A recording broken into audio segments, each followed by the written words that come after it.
फिर शुरू करते हैं सबसे बुनियादी सवाल से, इसकी जरूरत ही क्यों पड़ी? मतलब हालात इतने खराब कैसे हो गए कि करोड़ों लोग अपनी जान दांव पर लगाने को तैयार हो गए? स्रोत सामग्री में पहला और सबसे बड़ा कारण आर्थिक बताया गया है। हाँ, और ये समझना बहुत जरूरी है। ये सिर्फ राज करने की बात नहीं थी। इसे ऐसे समझिए कि भारत एक सोने की चिड़िया थी और ब्रिटिश नीतियां उसका हर पंख नोच कर ले जा रही थी। सामग्री में इस बात पर जोर दिया गया है कि भारत के विश्व प्रसिद्ध कपड़ा उद्योग को जानबूझकर तबाह किया गया ताकि मैनचेस्टर में बनी मिलों का कपड़ा यहाँ बिक सके। बिल्कुल। किसानों पर लगान का बोझ इतना था कि वो अपनी ही जमीन पर मजदूर बन गए। और सबसे बड़ी बात, जिसे दादा भाई नौरोजी ने धन की निकासी या ड्रेन ऑफ वेल्थ कहा। हाँ। भारत से कमाया गया पैसा यहीं नहीं लग रहा था, वो सीधा लंदन भेजा जा रहा था। देश अंदर से खोखला हो रहा था। यानी ये सिर्फ राजनीतिक गुलामी नहीं थी, ये एक आर्थिक लूट थी जो हर भारतीय को, चाहे वो किसान हो या कारीगर, सीधे तौर पर महसूस हो रही थी। और इसी के साथ साथ राजनीतिक बेबसी भी थी। ऐसा लगता है जैसे किसी को उसी के घर में मेहमान बना दिया गया। ये एक अच्छा नजरिया है और स्रोत इसे एक कदम और आगे ले जाता है। ये सिर्फ मेहमान होने जैसा नहीं था, बल्कि एक ऐसा मेहमान जिसे लगातार याद दिलाया जा रहा था कि वो असभ्य है और घर के कायदे कानून तय नहीं कर सकता। प्रशासन और सेना में कोई भी बड़ा पद भारतीयों को नहीं दिया जाता था। कानून अंग्रेजों के लिए अलग और भारतीयों के लिए अलग थे। ये रोज का अपमान, ये नस्लीय भेदभाव शायद आर्थिक चोट से भी ज्यादा गहरा था। तो ये पैसे या सत्ता की लड़ाई से कहीं ज्यादा इज्जत और आत्मसम्मान की लड़ाई बन गई थी। निश्चित रूप से। जब किसी समुदाय को लगातार ये महसूस कराया जाता है कि वे दुयम दर्जे के हैं, तो एक समय के बाद प्रतिरोध की भावना पैदा होना स्वाभाविक है। लेकिन यहाँ एक जबरदस्त विरोधाभास है जिसका जिक्र स्रोत में है। इस प्रतिरोध की आग को हवा देने में पश्चिमी शिक्षा का भी बहुत बड़ा हाथ था। एक मिनट, ये जो कमाल की बात है, मतलब अंग्रेजों ने जिस सिस्टम को अपने फायदे के लिए बनाया वही उनके खिलाफ हो गया। स्रोत इस पर और क्या कहता है? ये तो किसी कहानी में एक जबरदस्त मोड़ जैसा है। बिल्कुल, ये अंग्रेजों का एक क्लासिक ओन गोल था। उन्होंने एक ऐसी मशीन बनाई जो उनके लिए क्लर्क पैदा करे, लेकिन उस मशीन ने क्रांतिकारी पैदा करना शुरू कर दिया। अंग्रेजी शिक्षा के जरिए ही तो भारतीयों का परिचय जॉन लॉक, वोल्टेयर और अमेरिकी स्वतंत्रता संग्राम के विचारों से हुआ।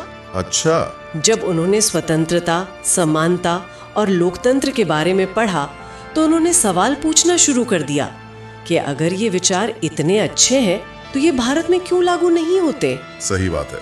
तो जिस अंग्रेजी भाषा को गुलामी बनाए रखने के लिए सिखाया जा रहा था, आजादी की सोच उसी भाषा में तैयार हो रही थी। तो ये साफ है कि हालात विस्फोटक थे। आर्थिक घुटन, राजनीतिक बेबसी और रोज का अपमान एक चिंगारी का इंतजार था। तो सवाल उठता है कि ये आग भड़की कैसे? क्या ये एक ही बार में हुआ या धीरे धीरे सुलगती रही? स्रोत बताता है कि ये एक लंबी 100 साल की कहानी है जिसकी शुरुआत 1857 में हुई।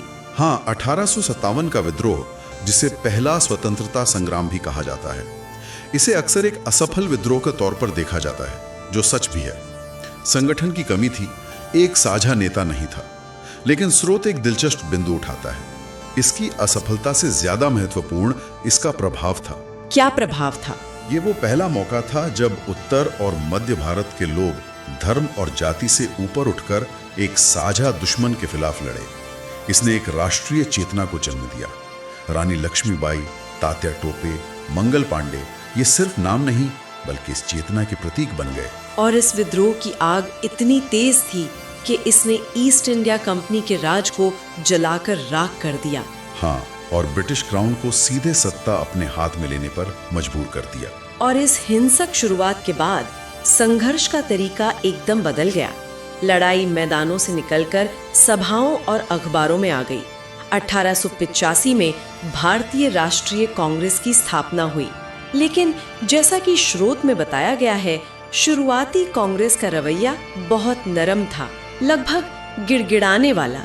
बिल्कुल, उस दौर को उदारवादी चरण कहा जाता है। दादा भाई नौरोजी और गोपाल कृष्ण गोखले जैसे शुरुआती नेता असल में ब्रिटिश न्याय प्रियता में विश्वास रखते थे। अच्छा, उनका मानना था कि अगर हम अपनी मांगे याचिकाओं और प्रार्थना पत्रों के जरिए ठीक से पेश करेंगे तो अंग्रेज हमारी बात जरूर सुनेंगे।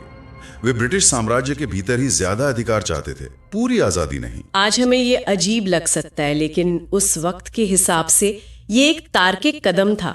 हाँ, शायद। लेकिन ये प्लीज सर वाला रवैया ज्यादा दिन नहीं चला। स्रोत के मुताबिक 1905 में बंगाल का विभाजन वो घटना थी जिसने सब कुछ बदल दिया। ये वो पल था जब नरम दल के तरीकों से लोगों का भरोसा उठने लगा। हाँ, लॉर्ड कर्जिन का बंगाल को हिंदू और मुस्लिम आधार पर बांटने का फैसला एक ऐसी चिंगारी साबित हुआ जिसने पूरे देश में आग लगा दी। यह कांग्रेस के भीतर एक नए, ज्यादा आक्रामक समूह के उदय का कारण बना, जिन्हें गरम दल कहा गया। और यहीं से स्वदेशी आंदोलन शुरू हुआ। हाँ, स्वदेशी और बहिष्कार आंदोलन, ये एक बहुत बड़ा वैचारिक बदलाव था। अब संघर्ष सिर्फ पढ़े लिखे अभिजात वर्ग की बैठकों तक सीमित नहीं रहा, बल्कि आम जनता सड़कों पर उतर आई। लोगों ने विदेशी कपड़ों की होली जलाई, विदेशी सामान का बहिष्कार किया। और इसी दौर से लाल बाल पाल की तिकड़ी का नाम जुड़ा है। लाला लाजपत राय, बाल गंगाधर तिलक और बिपिन चंद्र पाल। हाँ, और इन नेताओं ने संघर्ष की भाषा ही बदल दी। बाल गंगाधर तिलक का नारा स्वराज मेरा जन्म सिद्ध अधिकार है और मैं इसे लेकर रहूंगा सिर्फ एक नारा नहीं था, ये एक राजनीतिक क्रांति थी। पहली बार किसी बड़े नेता ने ब्रिटिश साम्राज्य के भीतर अधिकारों की नहीं बल्कि उससे पूरी तरह आजादी यानी स्वराज की बात की थी। इसने आंदोलन का लक्ष्य हमेशा के लिए बदल दिया, हमेशा के लिए। और जब लग रहा था कि आंदोलन एक दिशा पकड़ रहा है, तभी 1915 में एक ऐसे व्यक्ति की भारत वापसी हुई जिसने खेल के सारे नियम ही बदल दिए। मोहनदास करमचंद गांधी। निश्चित रूप से ये गांधी युग की शुरुआत थी और भारतीय स्वतंत्रता संग्राम का सबसे निर्णायक अध्याय। गांधी जी का सबसे बड़ा योगदान ये था कि उन्होंने आजादी की लड़ाई को कुछ चुनिंदा लोगों के आंदोलन से निकालकर करोड़ों लोगों का जन आंदोलन बना दिया। उन्होंने दक्षिण अफ्रीका से सत्याग्रह नाम का एक नया हथियार लाया था, सत्य और अहिंसा की ताकत। बिल्कुल। और उन्होंने कांग्रेस को शहरों के ड्राइंग रूम से निकालकर भारत के गांवों और खेतों तक पहुंचा दिया। स्रोत उनके 3 बड़े आंदोलनों का खास जिक्र करता है। पहला था 1920 का असहयोग आंदोलन। हाँ, जिसका मूल विचार बहुत सरल लेकिन बहुत शक्तिशाली था कि अंग्रेज हम पर इसलिए राज कर पा रहे हैं क्योंकि हम उनके साथ सहयोग कर रहे हैं। सही बात है। अगर भारतीय उनके स्कूल, कॉलेज, अदालतें और नौकरियां छोड़ दें तो ये ढांचा अपने आप ढह जाएगा। ये एक मनोवैज्ञानिक हमला था जिसने ब्रिटिश शासन की नींव हिला दी। और फिर 1930 का सविनय अवज्ञा आंदोलन, जिसकी शुरुआत तो किसी फिल्म के सीन जैसी लगती है। प्रसिद्ध दांडी मार्च, नमक जैसी छोटी सी चीज को विरोध का प्रतीक बनाना, ये विचार ही अद्भुत है। ये राजनीतिक रणनीति का एक मास्टर स्ट्रोक था। स्रोत बताता है कि गांधी जी ने नमक को इसलिए चुना क्योंकि ये हर भारतीयों को जोड़ता था, अमीर हो या गरीब, हिंदू हो या मुसलमान। हाँ, सरकार ने इस बुनियादी जरूरत पर टैक्स लगाया था। गांधी जी ने 240 मील पैदल चलकर समुद्र तट पर खुद नमक बनाकर इस काले कानून को तोड़ा। इस एक प्रतीकात्मक कार्य ने पूरे देश में अवज्ञा की एक लहर पैदा कर दी। लाखों लोग, जिनमें हजारों महिलाएं भी थीं, पहली बार घर से निकलकर आंदोलन में शामिल हुई। और आखिर में 1942 का भारत छोड़ो आंदोलन, करो या मरो का नारा, ये तो एक तरह से अंग्रेजों को सीधा अल्टीमेटम था। बिल्कुल। द्वितीय विश्व युद्ध के बीच जब ब्रिटेन खुद अपनी लड़ाई लड़ रहा था, गांधी जी ने यह साफ कर दिया कि अब बातचीत का समय खत्म हो गया है। करो या मरो का मतलब था कि या तो हम भारत को आजाद कराएंगे या इस कोशिश में अपनी जान दे देंगे। हाँ, ये ब्रिटिश सरकार के लिए एक स्पष्ट संदेश था कि अब उनका भारत में रहना नामुमकिन है। लेकिन यहाँ एक बात और है। गांधी जी के अहिंसक आंदोलन के साथ साथ एक और कहानी भी चल रही थी, हथियारों और बलिदान की। और स्रोत इस समानांतर धारा को भी बराबर का महत्व देता है। यह समझना बहुत जरूरी है कि आजादी की लड़ाई सिर्फ एक ही तरीके से नहीं लड़ी गई।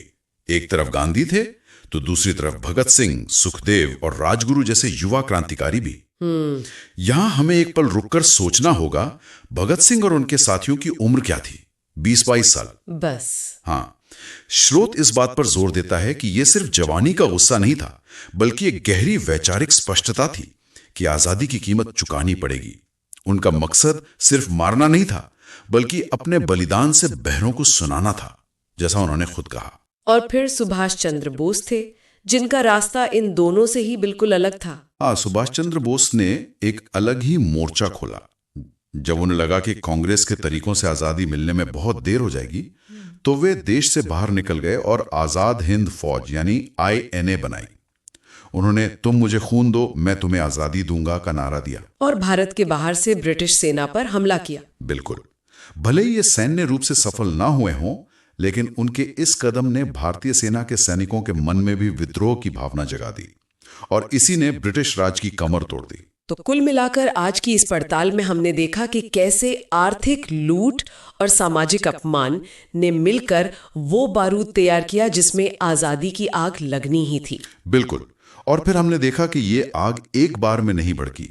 यह 1857 के विद्रोह की हिंसक लपटों से शुरू होकर कांग्रेस के नरम और गर्म दौर की बहसों से गुजरकर फिर गांधी के विशाल जन आंदोलनों का रूप लेती है। हाँ, और साथ ही साथ क्रांतिकारियों के बलिदान की मशाल भी जलती रहती है। ये कोई सीधी सड़क नहीं थी, ये कई पगडंडियों वाला एक जटिल रास्ता था। और अंत में ये कहानी किसी एक हीरो की नहीं है। ये गांधी, नेहरू, बोस और भगत सिंह की तो है ही, लेकिन ये उन करोड़ों गुमनाम लोगों की भी है जिन्होंने नारे लगाए, लाठियां खाईं, जेल गए और इस एक सपने के लिए अपना सब कुछ दांव पर लगा दिया। स्रोत सामग्री यही तस्वीर पेश करती है, एक लंबी और जटिल जागरूकता की। यह हमें सिखाती है कि कैसे अलग अलग, यहां तक कि एक दूसरे के विरोधी विचार और रणनीतियां भी एक साझा लक्ष्य के लिए एक साथ काम कर सकती हैं। यह सिर्फ इतिहास का एक अध्याय नहीं है, यह एक सबक है जो आज भी उतना ही प्रासंगिक है। टूट जाते हैं। स्रोत ने स्वतंत्रता संग्राम की दो मुख्य धाराओं पर रोशनी डाली है। एक तरफ गांधी का अहिंसक सत्याग्रह और दूसरी ओर भगत सिंह और बोस जैसे नेताओं का सशस्त्र संघर्ष। सोचने वाली बात यह है कि इन दो लगभग उपविपरीत विचारधाराओं ने एक दूसरे को कैसे प्रभावित किया होगा। क्या क्रांतिकारियों के डर ने अंग्रेजों को गांधी और कांग्रेस से बातचीत की मेज पर आने के लिए मजबूर किया, या क्या गांधी के विशाल जन समर्थन ने क्रांतिकारियों के बलिदान को एक बड़ा मकसद दिया? स्रोत इसका सीधा जवाब नहीं देता, लेकिन यह सोचने के लिए एक दिलचस्प सवाल